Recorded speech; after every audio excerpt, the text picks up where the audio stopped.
Welcome to OCL Soundwave's newest podcast sequence, Splash with OCL. My name is Jessica. This new sequence will provide you with what is happening at the Ocean County Library. We will discuss book recommendations, new materials, upcoming events and programs, brief author talks we would like to share with you, and exciting news we have coming up within our library community. Here today I have Wendy, the chairman of the Autism Resources Fair we have here at the Ocean County Library. How are you, Wendy? I'm good, thank you. Thanks for having me, Jess. Of course, we're so excited. So can you tell us a little bit about the fair? Yes, this year we're actually offering two fairs. The first is at the Toms River branch on Saturday, April 13th from 10 to 3. There will be a second fair at the Little Egg Harbor branch on Saturday, October 19th. And this is the first time you're going to be having a second fair, correct? That's right. Okay. And we are offering a second one because a lot of people from down south can't necessarily get to Toms River, and they also need the services and the information that we're offering. Absolutely, and that's fantastic. And it's spread out throughout the year. You have one in the spring and then you have one in the fall, so it gives people time. That's right. To prepare to come to the fair. Exactly. Can you tell me a little about what the fair is exactly and what's being offered at the fair? Sure. I'll tell you the story behind it. My son Joshua was diagnosed with autism in 2012 when he was 3. At the time he was diagnosed, we only received the diagnosis. That was it. We didn't get a roadmap to follow as far as treatments, schools, and other services that we would need to pursue. We were left to basically figure it out for ourselves. And that had a tremendous impact on me. And I thought, if I had this experience, then other parents and caregivers must too. And I wanted to do something to help those people, to provide a bit of a lifeline between the diagnosis, at which time parents are often too emotional to think about what comes next, and the beginning of their journey. So it made sense to me that the library, which has always been an information center, should be the vehicle through which that lifeline is provided. So the library's first fair was held in 2017. It consisted of autism-related agencies and organizations from throughout the area, telling our visitors about their services.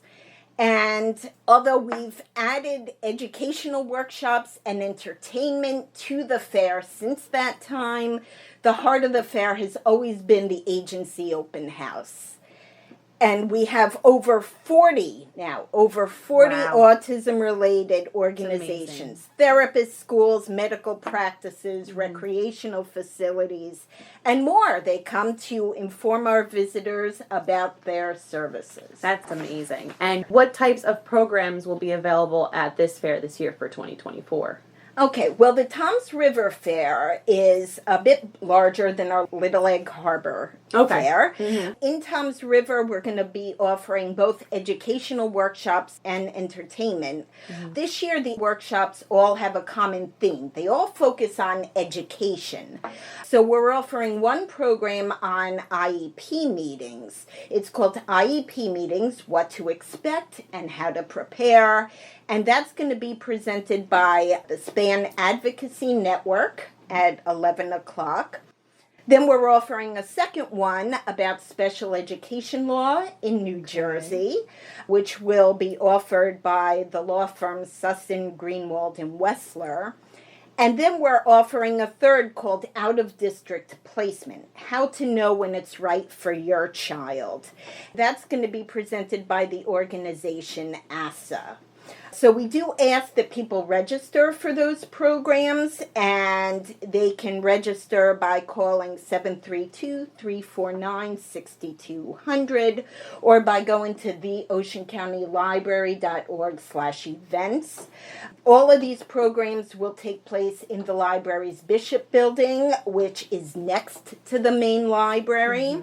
And we are also offering professional development certificates to educators and therapists who attend.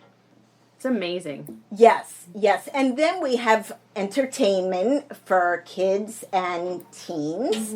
We have a program called Come Play With Us, the R.W.J. Barnabas Field of Dreams, which provides an overview of Toms River's own Field of Dreams. Yes. It's a vast recreational center specifically designed for disabled individuals. And then we'll have therapy dogs throughout the day. That's exciting. Yes, everybody always loves the dogs. We'll have a meet and greet with a mermaid princess from Royal Soiree Fairy Tale Princess Parties. So people can come and get their pictures taken with this special character. We'll be offering a rain stick craft for tweens and teens in our maker space. And we'll be offering a music bubble and dance party by Turtle Dance Music for children. One final program is a calm coloring program that will be offered to people of all ages.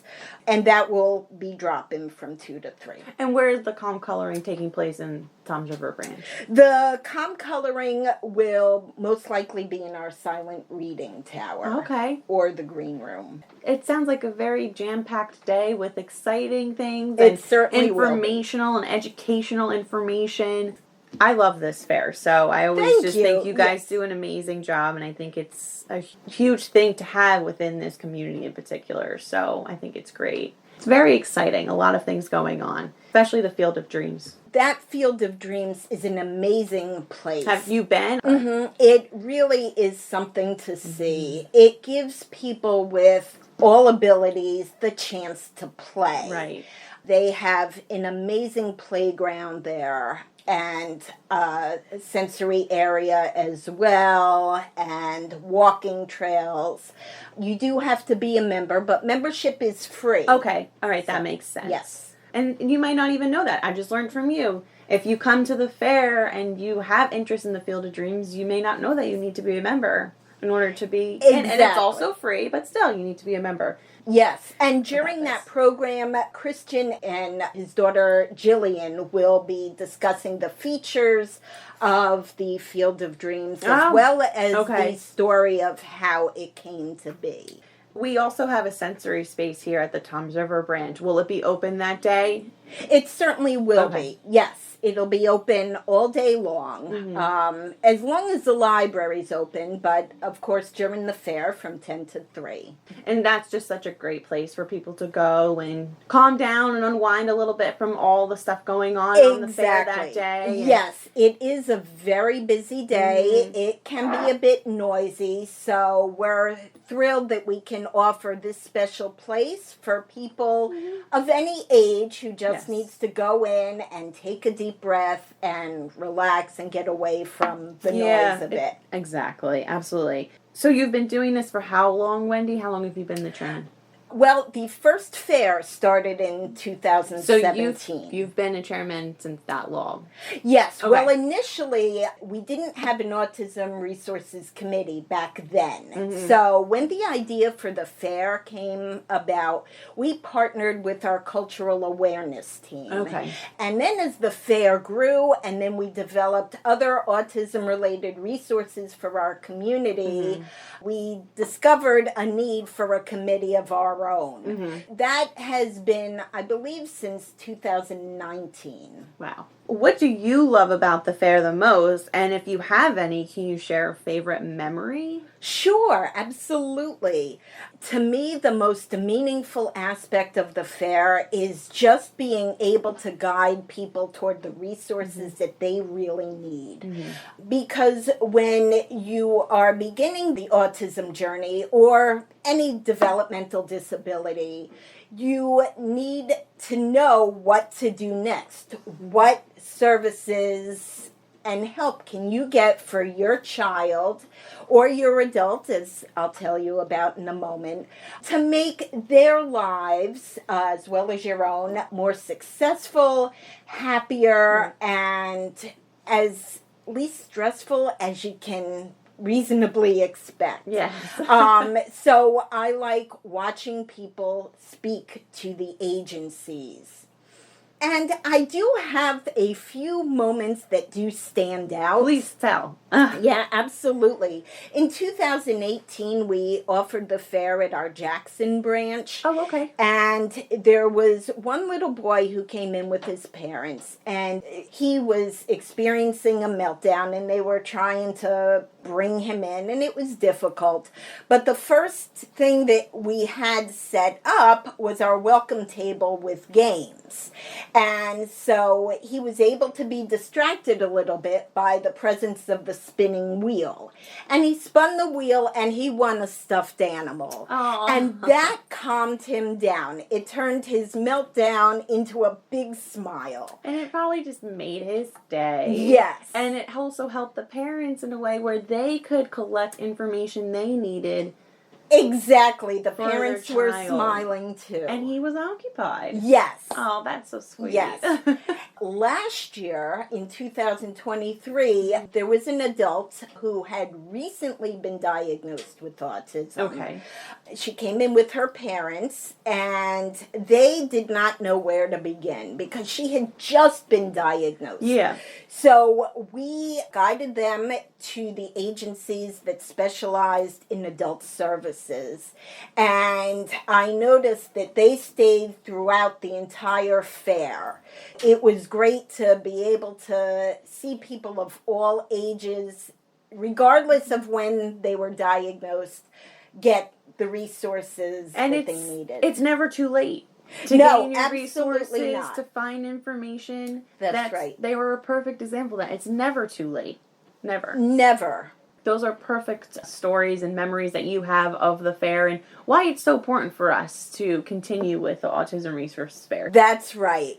That's right. We offer it every year, and each year we try to change the workshops up a little bit. You guys clearly did. I was here last year for it, and I feel like you have a lot more stuff and more educational aspects of it and just Yes. entertainment, as you said, to come in. And there's a lot of programs that are more like hands-on things, which is great for That's anyone right. coming in. And with regard to the workshops, there are always topics to cover. In 2019, we offered a program on guardianship. Yeah. Last year, we offered programs on ABA therapy and DIR floor time, which is an alternative form of therapy. And coming in new to this experience or not knowing everything, you might not even realize all the different topics that need to be hit when you're coming. Exactly. But maybe you don't know about the guardianship aspect of it all. Maybe you don't know about the educational aspect of it all.